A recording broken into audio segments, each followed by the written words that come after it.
I would hope that if the responsibility ever fell to me in this role, that I would meet it with the way that I'm going to meet the responsibility should I be elected Vice President of the United States.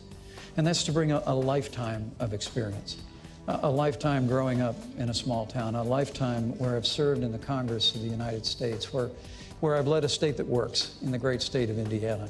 And whatever other responsibilities might follow from this, I would hope, and frankly, I would pray to be able to meet that moment with that lifetime of experience.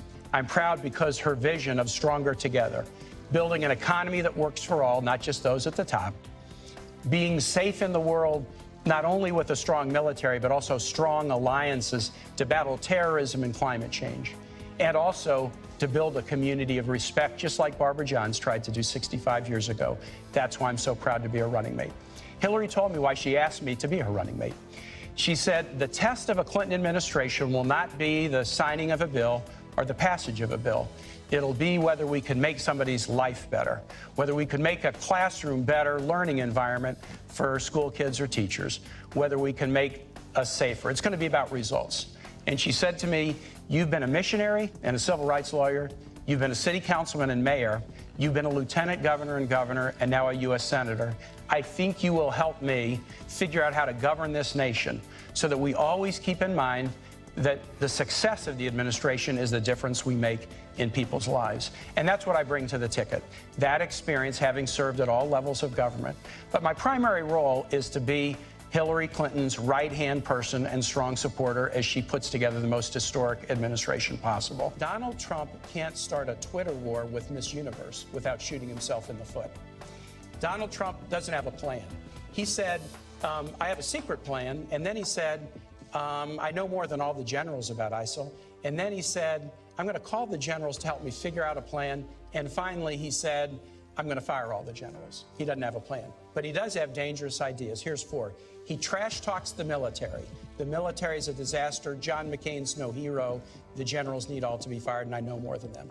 He wants to tear up alliances. NATO is obsolete and will only work together with Israel if they pay big league.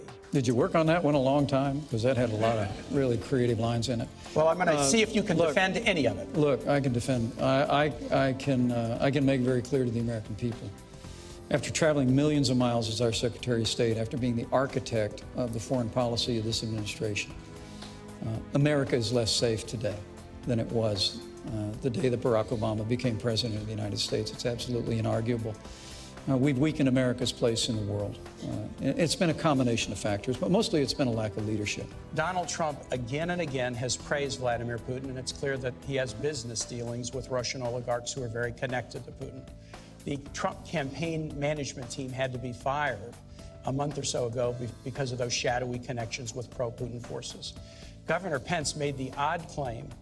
He said, inarguably, Vladimir Putin is a better leader than President Obama. Vladimir Putin's run his economy into the ground. He persecutes LGBT folks and journalists. If you don't know the difference between dictatorship and leadership, then you got to go back to a 5th grade civics class. Senator, that was even beneath you and Hillary Clinton, and that's pretty low. Probably why the 330,000 members of the Fraternal Order of Police endorsed Donald Trump as the next president of the United States of America, because they see his commitment to them. They see his commitment to law and order.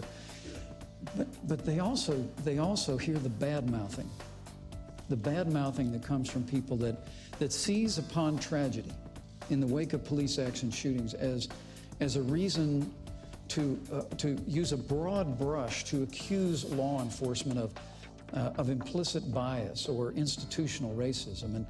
And that really has got to stop.